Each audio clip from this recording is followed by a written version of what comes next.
Hey guys, welcome back for the second video. I did share a quick reel though as I arrived at Melbourne airport, although for my first full video that was done in Cambodia, and it's when I shared why I made the decision to leave Cambodia and start over to rebuild my life and career in real estate in Melbourne.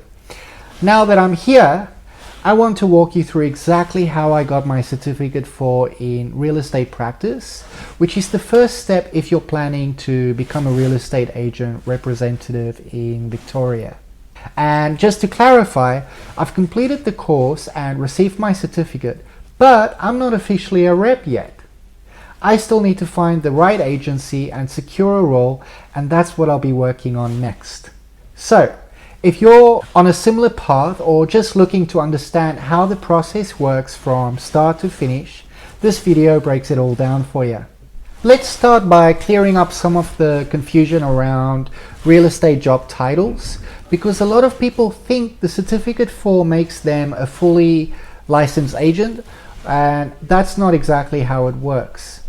In Victoria, an agent's representative is someone who's legally allowed to work in real estate, doing things like listing homes, managing rentals, and negotiating with clients, but they have to work under a fully licensed estate agent.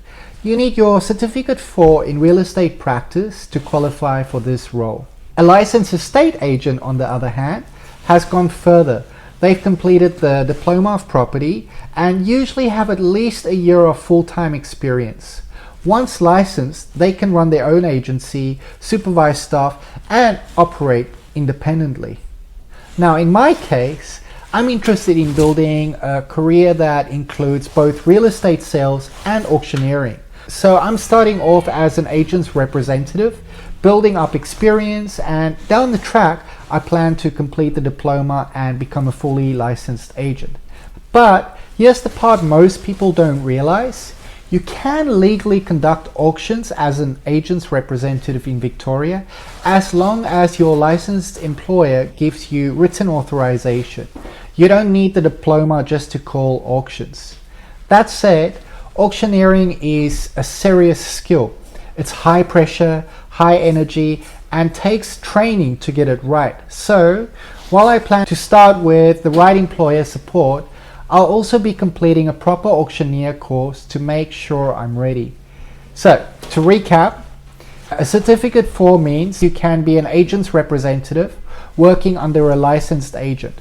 A diploma means you can be a licensed estate agent running your own agency and supervising others, or once again working completely on your own. And with the right employer support, you can conduct auctions as a rep, something I'll be working on alongside my sales journey. Okay, so to become an agent's representative in Victoria, there are a few steps I had to follow. First, you need to be at least 18 years old, which of course I am. Next, you need to pass something called the LLND assessment. That stands for Language, Literacy, Numeracy, and Digital Literacy. It's just to make sure you can engage with the training material and work safely in the industry.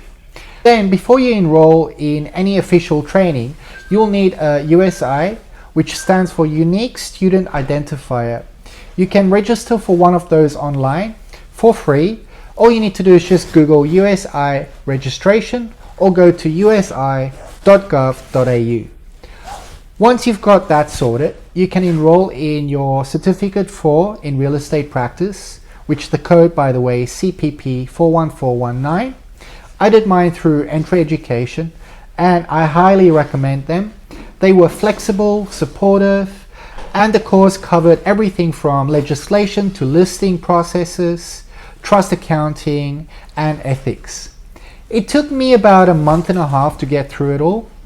Once you've finished the course and received your certificate, the next step is employment. You need to be employed by a licensed estate agent who gives you written authority to act on their behalf. Then they notify Consumer Affairs Victoria through the MyCAF portal that you're officially working as their representative. And that's it.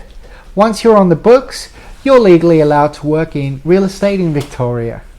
So, Once you've completed your certificate 4 and start working in the industry, there are a few different directions you can go.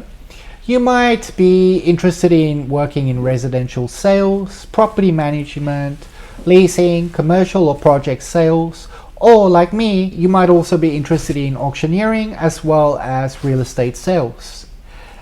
If your goal is to become a licensed estate agent down the track, you'll need to gain at least 12 months of full-time industry experience as a representative, which is what I'll be doing next.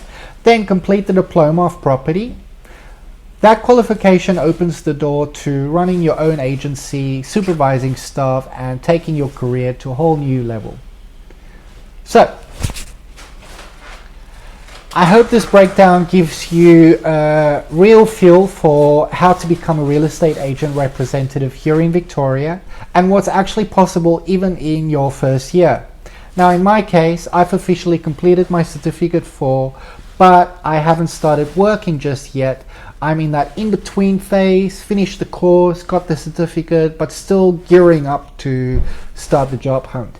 And that's exactly what I'll be sharing on my next video.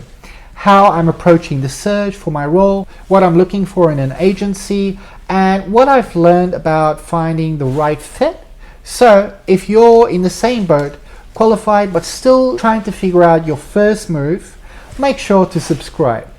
From Cambodia to contracts. Let's go.